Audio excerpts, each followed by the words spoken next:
Hola, ¿qué tal? En esta ocasión no va a haber algún ejercicio que vamos a hacer, pero sí quiero platicarles de algún tema fundamental para nuestros ejercicios posteriores, y es la composición. Como sabemos, pudiéramos dar a grosso modo la idea de composición como el hecho de organizar los elementos en el espacio para servir a los fines que buscamos, sobre todo comunicativos, ¿no? Así que platicaremos algo tomando en cuenta o tomando como base este libro que se llama La sintaxis de la imagen de Dondis y que nos da una introducción muy importante sobre los elementos con los que trabajamos a la hora de dibujar. Así es que entremos en tema, vamos a entrar al tema y vamos a hablar primero de los elementos que tiene que ver con la representación visual. Así es que desde un principio habíamos platicado que existen elementos que tienen que ver con la comunicación visual y habíamos platicado sobre el punto, la línea, el contorno, la dirección, el tono, color, textura, en fin, todos estos elementos que juntos generan la imagen. Nuestro trabajo como dibujantes está basado en que podamos descomponer lo que hacemos en este tipo de elementos. Sin embargo, en esta ocasión vamos a hablar de la psicología gestal, que es la percepción de la forma, la percepción visual. Y la psicología gestal tiene una visión holística, es decir, percibe un todo. Recordemos que cuando empezó nuestro curso habíamos platicado que íbamos a ir escalando el ejercicio de nuestras habilidades, empezando por los contornos, siguiendo por los espacios, luego observando las proporciones, finalmente trabajando con luces y sombras para llegar a una percepción total, que es la gestal. Y bueno, esta escuela de principios del siglo XX, alemana, que hace estudios de psicología sobre la percepción visual, establece algunos principios que nos sirven tener en claro para el momento en que nos enfrentamos a la composición, a la necesidad de hacer una composición en nuestro espacio. Y tenemos de este lado en la presentación algo que se llama elementos de la percepción visual, ¿no? Según Dondis nos propone estos puntos para entrar al tema de la composición. Y vamos a ver qué es equilibrio y tensión. Veamos rápidamente. Ustedes saben que el ser humano siempre ha tenido la necesidad de sentir estabilidad en lo que hace para vivir, para llevar a cabo su vida normal. Bueno, necesitamos siempre sentir esa estabilidad. Y de alguna forma eso se refleja a la hora que nosotros observamos algo, en donde asignamos de manera inconsciente los ejes, dos ejes, un eje que hay horizontal en el piso y un eje que hay vertical, que habla precisamente de la generación de equilibrio. Eso nos hace sentir seguros, el hecho de que nosotros busquemos siempre estos dos ejes. Sin embargo, las formas, los cuerpos, los objetos que nosotros vemos, pues no siempre mantienen esta simetría, pues es una forma de decirlo, esta simetría visual. Pero cuando sucede esto, es decir, si el cuerpo o si hay una forma irregular, ¿no? Nuestra mente va a hacer algo también de manera mental, va a buscar los ejes centrales de los objetos de una forma instintiva, de una forma, a esto le llama Dondis el eje sentido, es decir, nosotros no vamos a aplicar alguna fórmula matemática para saber en dónde está el eje, pero de alguna forma el cerebro nos va a decir que necesita poner un eje vertical y a lo mejor buscando un poco el equilibrio en esas formas que a veces llegan a ser irregulares. Es algo que hacemos de manera instintiva. Entonces, si nosotros pensamos en una forma como este cuadro que estamos viendo, por supuesto que cuando pensamos en un eje imaginario, está exactamente a la mitad. Pero este cuadro con un elemento a la derecha que le añade peso, es decir, ese elemento que estamos viendo, que puede ser lo que ustedes quieran, en realidad son es una forma más dentro de otra, le está añadiendo peso y nuestro cerebro va a hacer un ajuste mental de manera que nuestro eje sentido ya no es exactamente al centro, sino que busca de manera inconsciente equilibrar nuestra visión y añade el eje un poquito más a la izquierda. Aquí pongo un elemento más en donde el objeto todavía añade el peso todavía lo añade más hacia la derecha, y eso hará que nuestro cerebro busque un equilibrio buscando un eje en la izquierda. Y esto lo hacemos de manera instintiva, no hay fórmulas, no hay un método, esto es algo que el hombre lo hace para sentir estabilidad. Bueno, normalmente cuando nosotros pensamos en la estabilidad, entonces también tendríamos que pensar en la tensión.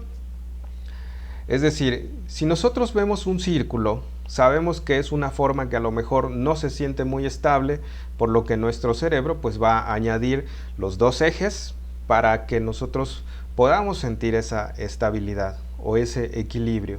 Sin embargo, si yo utilizo este círculo y añado una línea que va del centro al perímetro, es decir, voy a hacer un radio, esta línea que no esté alineada a los ejes que nosotros normalmente ponemos de manera inconsciente, entonces esta línea me va a generar algo que se llama tensión.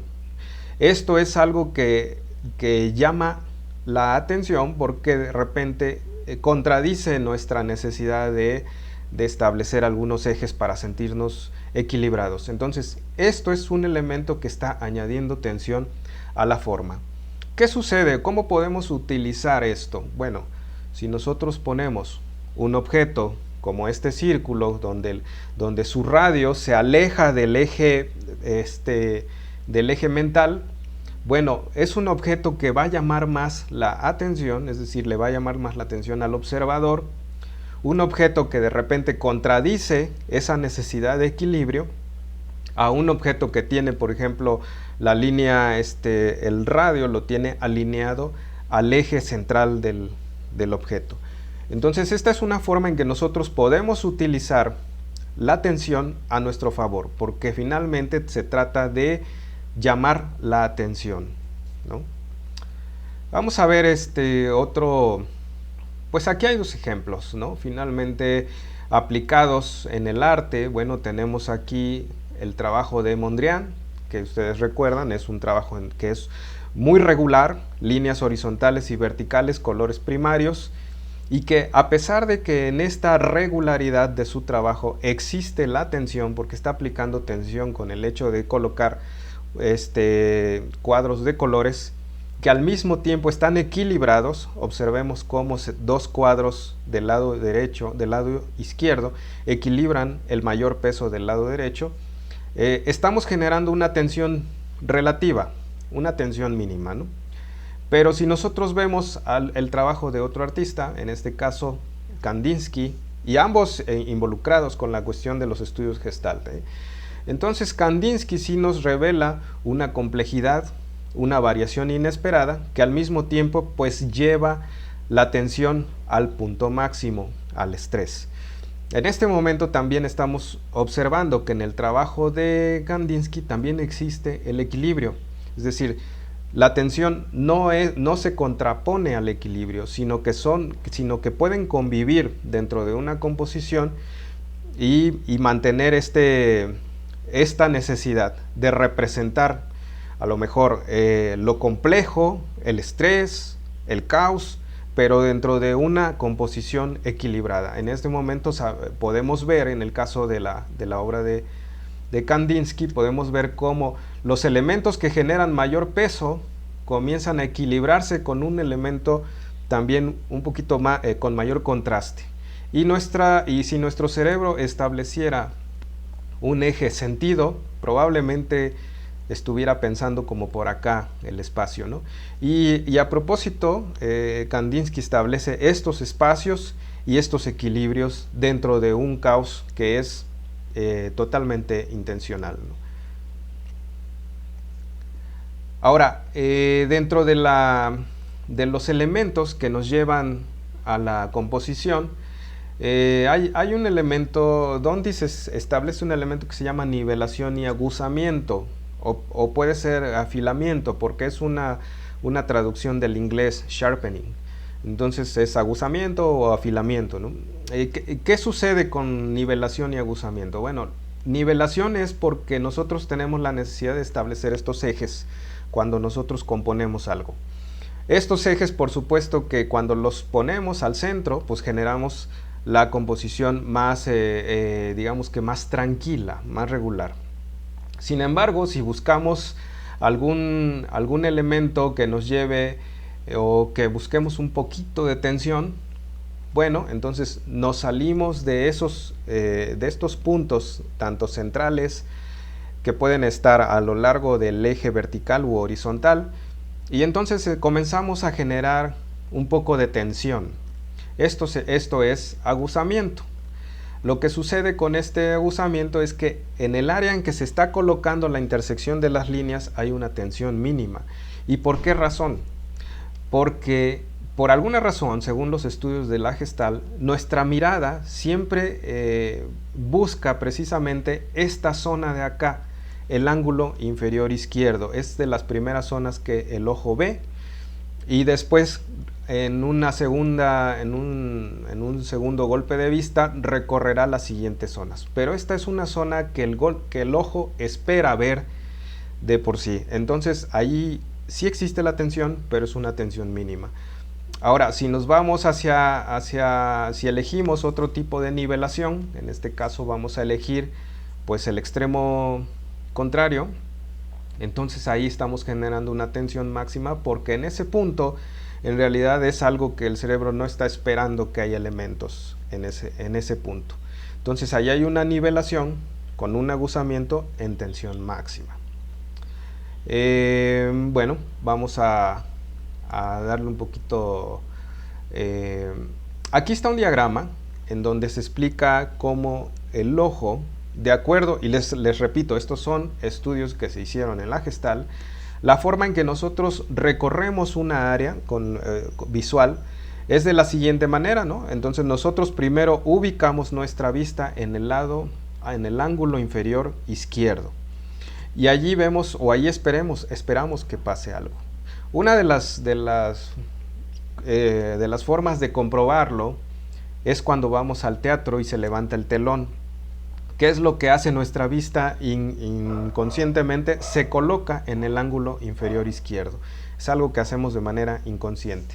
Tal vez la forma o la razón por la que nuestra vista se ubique en ese lado es porque la forma en que nosotros leemos culturalmente pues es de izquierda a derecha, probablemente. Pero lo real es que así es como sucede. En un segundo vistazo podemos verlo en el diagrama de la derecha, y observen la forma en que el ojo recorre un área para explorarla visualmente. Entonces vámonos a la siguiente. En este momento vamos a hablar de la atracción y agrupamiento. Ahora, la Gestalt propone muchas leyes que seguramente habrá oportunidad de verlas. En este momento nada más vamos a ver algunas que nos van a permitir entrar al tema de la composición, pero entender que nuestro cerebro, cómo funciona cuando ve los objetos, es la finalidad de estos estudios. Entonces, atracción y agrupamiento es cuando nosotros observamos elementos, a lo mejor de manera independiente, que no tendrían nada que ver uno con el otro. En este momento estamos viendo 4 cuadros ubicados en la pantalla, y esos cuadros están independientes, están desconectados. Pero nuestro cerebro, y como dice la Gestalt, nuestro cerebro funciona de manera antiatomista, es decir, no se concentra en elementos independientes, sino que los conecta, los agrupa, establece relaciones entre ellos, y a eso le llama Gestalt. Entonces nosotros lo que estamos viendo, aunque sabemos que son 4 cuadros independientes, nosotros vamos a terminar viendo un cuadro. Nuestro cerebro va a unir estos elementos porque los va a agrupar y va a generar una forma nueva, ¿no? Esto se hace mentalmente, no es que se dibuje el cuadro automáticamente, sino que mentalmente nuestro cerebro ya agrupó todos estos elementos como una forma tal, ¿no? Ahora, ¿qué sucede cuando nosotros ponemos estos 4 puntos pero de diferente forma? Entonces nuestro cerebro empieza a separar la forma en que agrupa los objetos. Primero, la atracción se da por la proximidad con los objetos. Entre más cercanos hay mayor atracción entre los objetos. Sin embargo, la agrupación tiene que ver también con la forma. Y si nosotros estamos viendo 2 círculos y 2 cuadros, bueno, entonces ya no estamos viendo el cuadro. Lo que vamos a ver es que nuestro cerebro agrupa los objetos de la siguiente manera y mentalmente ahí ya hay una X. Ya no hay una continuidad en la forma, sino que ahí hay una intersección, una X, y el cerebro le queda claro que hay 2 grupos distintos, ¿no? Hay muchas reglas, les comento, de agrupación que sí vale la pena observarlas en una sesión posterior, es probable, pero en este momento vamos a pensar también en otros elementos que nos llevan a la composición, la armonía y el contraste. Y casi en los trabajos que ustedes hagan, tanto en artes plásticas como en digital, se trata de esto. Nuestros trabajos tienen que representar o armonía o contraste. No se vale la ambigüedad.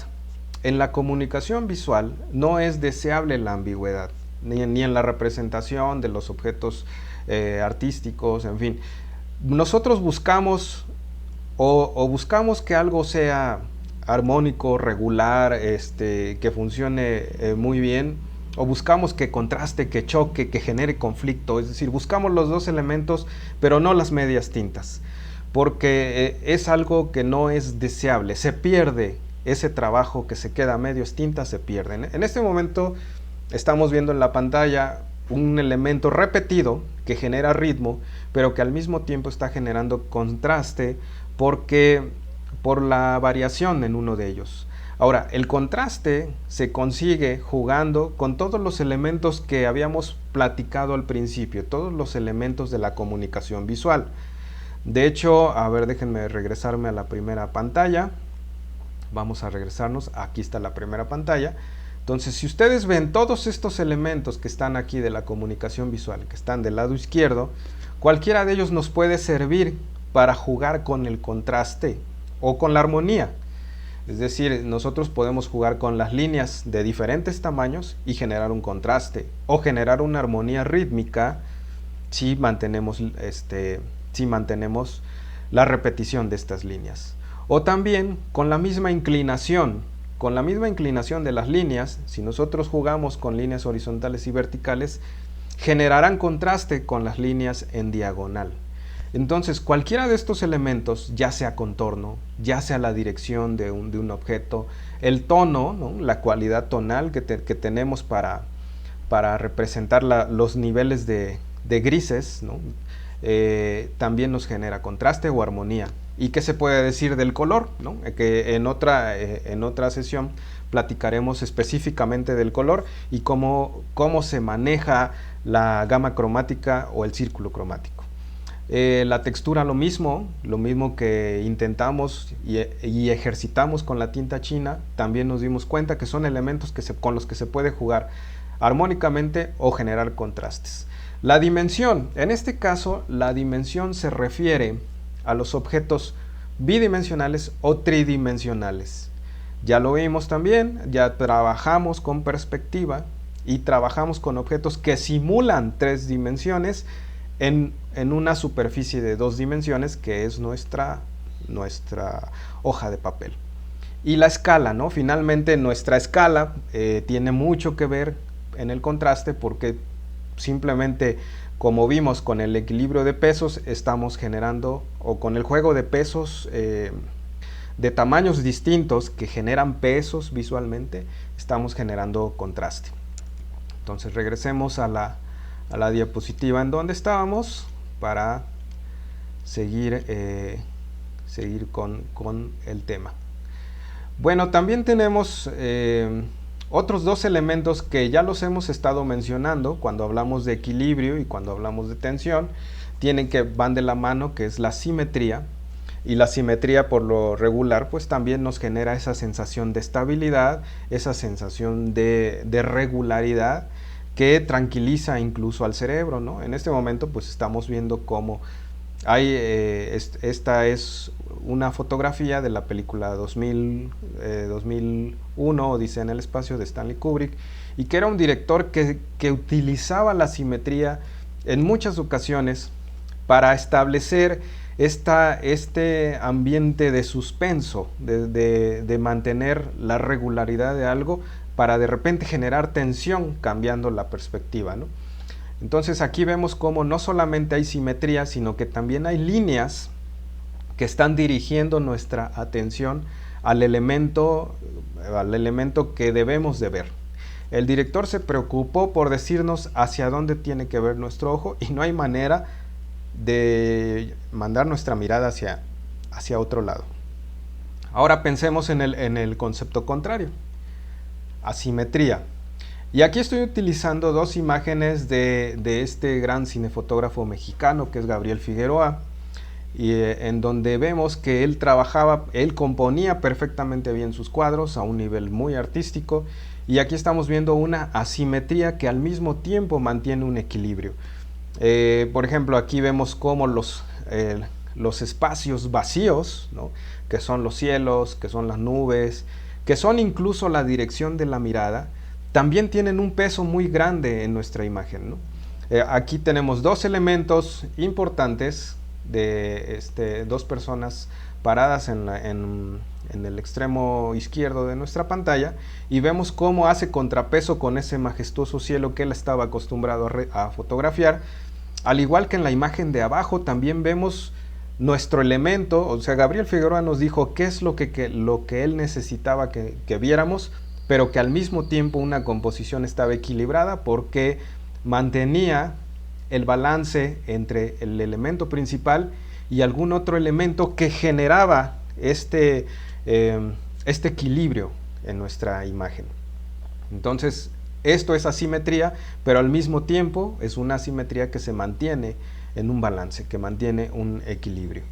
Entonces, si nosotros hay muchos puntos que la psicología gestal comenta con sus leyes de agrupación, pero en este momento yo quisiera que tomáramos estos elementos para no saturarnos de información y pensemos que estos elementos, los elementos de la percepción visual, son el componente que nos lleva a una composición auxiliar, a una composición exitosa o como ustedes quieran.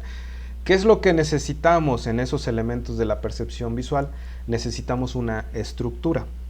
Porque no es lo mismo que a lo mejor yo coloque dos libros de diferente tamaño, son dos elementos de diferente tamaño, pero si yo no los pongo dentro de una estructura, entonces yo no puedo generar composición con ellos. Entonces, me parece que este puede ser un ejemplo muy interesante.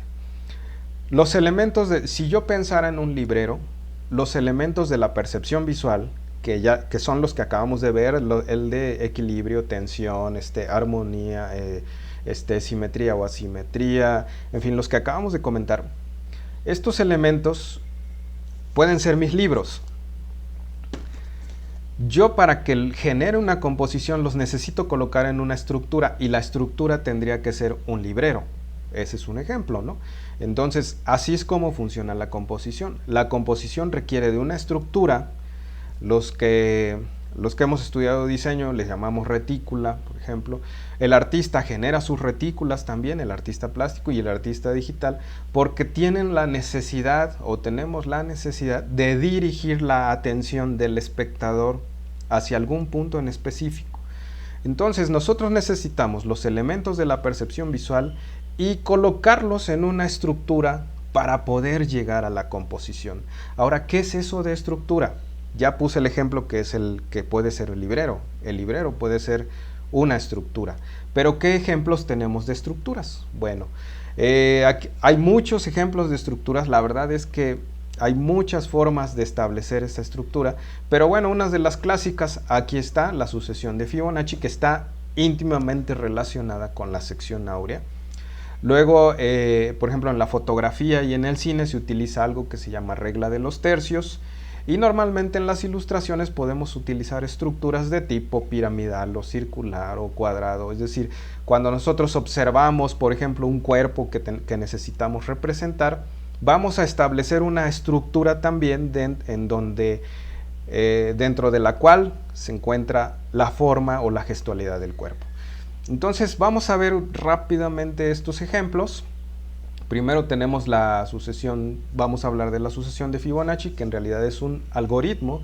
Es un algoritmo muy sencillo y es infinito, que fue hecho, bueno, que estuvo dado por este autor Fibonacci, que Leonardo Pisano Fibonacci, que en un libro que hizo, pues es Leonardo Pisano Fibonacci, vivió por allá en los 1200 años y publicó un libro que se llama el libro del ábaco.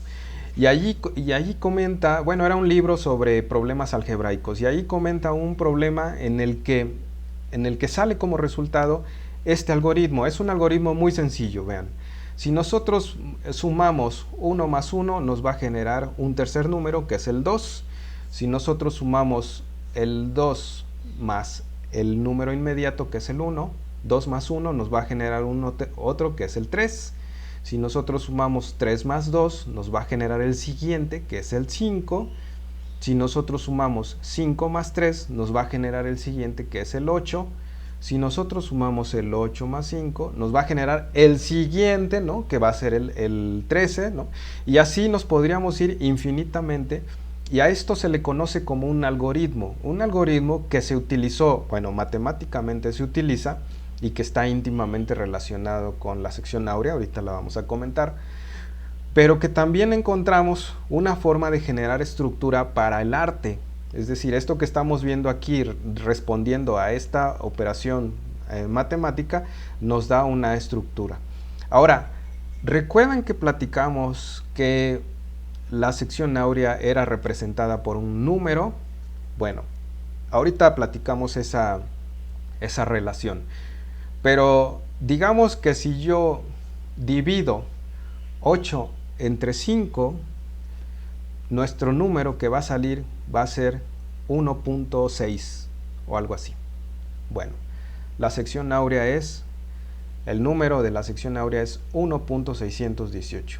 ¿Hay una relación? Sí, muy clara. Vamos a entrar, entonces, vamos a platicar rápidamente de la sección áurea. Ahora, ¿qué sucede con la sección áurea? ¿Por qué es denominada como el número de oro? ¿Por qué es una referencia clásica en todo lo que hacemos? Bueno, de entrada, porque se presenta en la naturaleza. Es decir, no hay intervención del hombre en esta forma de repetición. Se presenta en la naturaleza. O sea, lo podemos encontrar en el típico ejemplo de la concha del Nautilus, ¿no? En muchos moluscos, la forma en que se genera sus conchas. Lo podemos encontrar en la forma en que crecen los pétalos de una flor. Inclusive, de hecho, por acá tenía yo un ejemplo. Porque les muestro, nos estamos auxiliando de este libro que se llama La Proporción Áurea. Y inclusive la proporción áurea se presenta, por ejemplo, a ver si alcanzamos a ver, permítanme, voy a regresar la cámara, a ver si alcanzamos a ver aquí cómo crecen las plantas y responden un poquito a este algoritmo Fibonacci y responden a la sección áurea. ¿En qué proporción están creciendo? Cómo crecen también las espirales que tienen en este caso pues las flores, y cómo se representan y obedecen a esta sección áurea. Pero ¿cómo vamos a utilizar la sección áurea para hacer nuestras composiciones? Bueno, eso es lo que ahorita vamos a ver rápidamente. Miren, los primeros ejemplos de la sección áurea se cree que, bueno, es el Partenón de Fidias, y que incluso por eso se le asignó digamos que el nombre del número phi, por Fidias. En el Partenón se considera que se está usando la sección áurea, solo que hay una cuestión, ¿no? que no podemos tenerlo muy en claro. Lo suponemos que se utilizó conscientemente esta proporción. ¿Y por qué razón se supone? Bueno, en aquel entonces ya existe un tratado de Euclides, que es Euclides hizo un tratado matemático de 13 volúmenes, y en uno de ellos aborda una operación aritmética que termina siendo la sección áurea, ¿no? Entonces, allí hay como que los primeros indicios de la sección áurea, pero de allí más adelante pues nos vamos a quien habíamos comentado, que es Fibonacci, que retoma estos ejemplos matemáticos, y más adelante nos vamos con otra persona en el Renacimiento que hace otro libro en donde habla, que se llama la Divina Proporción, que es Pisano. Y Pisano lo que hace es pedir ayuda a un dibujante, pues un amigo que tenía ahí medio famoso, que se llamaba Leonardo da Vinci. Sabía algo de dibujo, más o menos.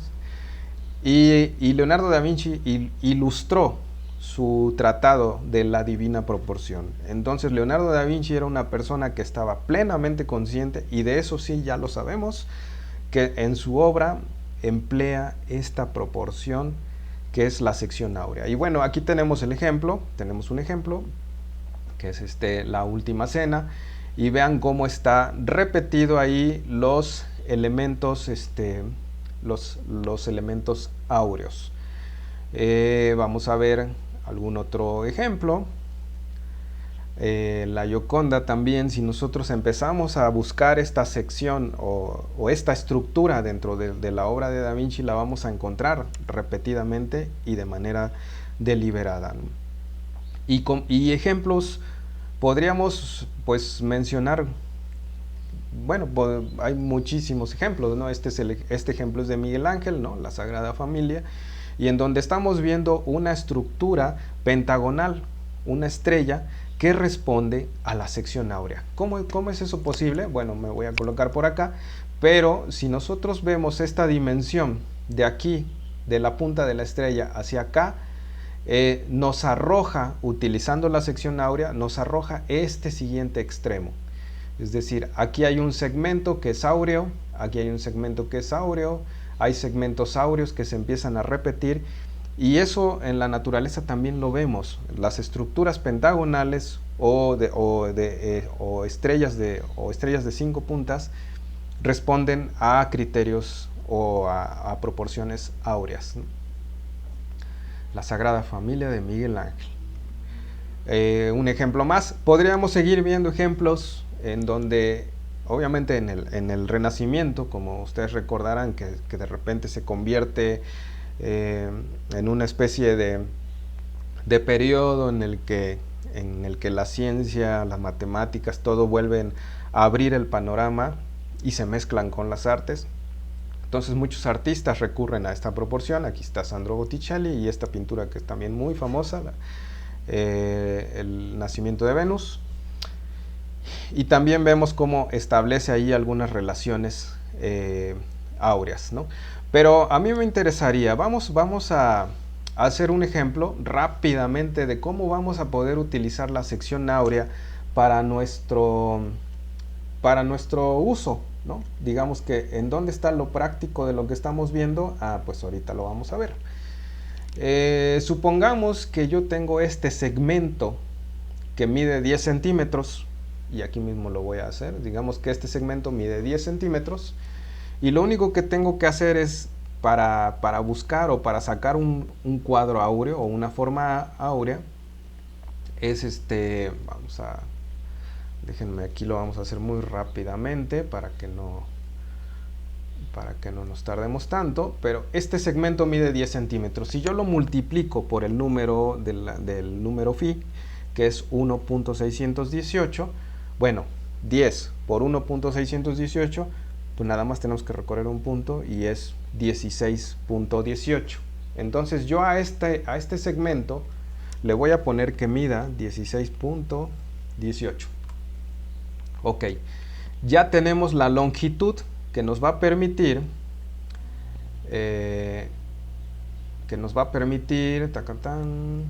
establecer un número aquí más o menos por acá, sí. Déjenme ver, no estoy siendo muy preciso. Ahí está. Entonces ya tenemos un elemento que nos permite hacer un cuadro que responda a la sección áurea. Si yo aplico a este cuadro, por ejemplo, otro cuadro perfecto, o sea, que sea igual en todos sus lados, entonces yo ya voy a tener aquí, de este lado también el área para otro cuadro, digamos que para otro segmento áureo. Y si yo sigo repitiendo esto, es decir, yo a lo mejor, déjenme ver, acá. A lo mejor desde aquí yo despliego otro cuadro perfecto, me va a permitir generar formas que responden a un segmento áureo. Entonces aquí tengo otro, y aquí me puedo seguir hasta que lleguemos a la segmentación mínima que me está permitiendo este elemento, ¿no?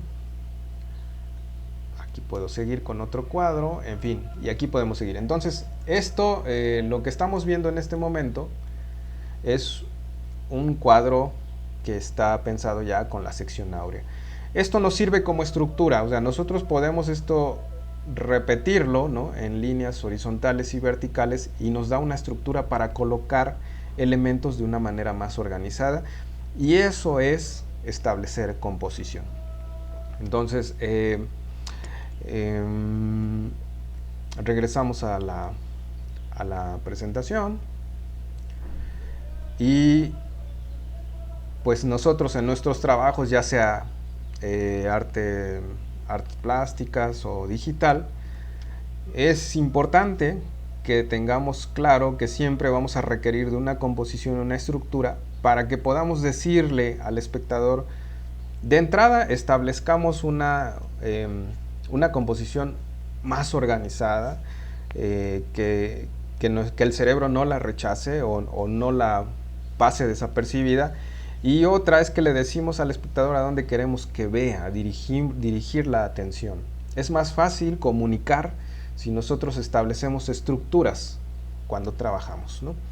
Entonces aquí tenemos un ejemplo de una ilustración digital, en realidad una ilustración al azar que agarré de internet, pero que está resuelta a través de esta estructura, ¿no?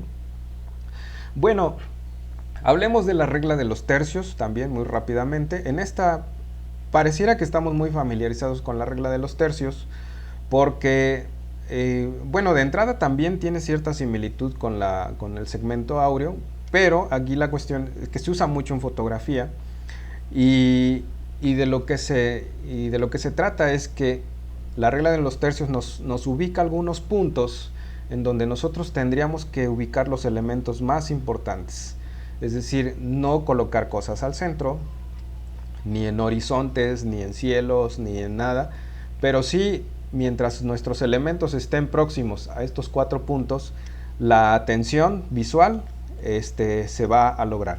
Y aquí está un ejemplo. Por ejemplo, cuando se toma una conversación entre dos personajes, siempre se mantiene a nivel de encuadre, siempre se va a mantener la regla de los tercios, y podemos ver cómo en estos puntos se encuentran los elementos principales de la escena, lo que queremos que el espectador vea.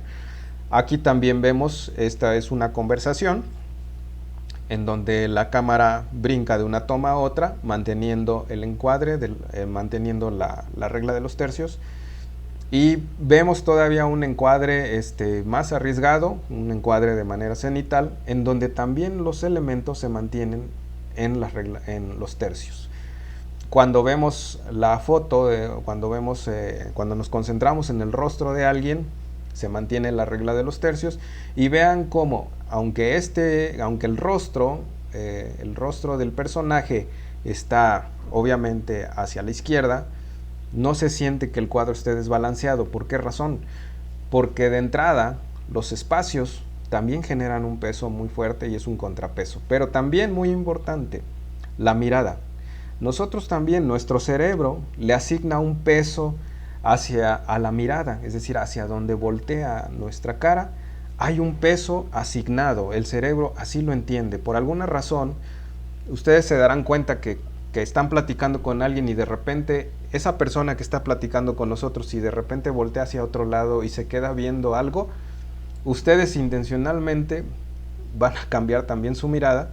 Digo, ustedes sin pensarlo van a seguir la mirada de él, porque también nuestro cerebro nos dice que ese es un peso que hay que seguir, la mirada.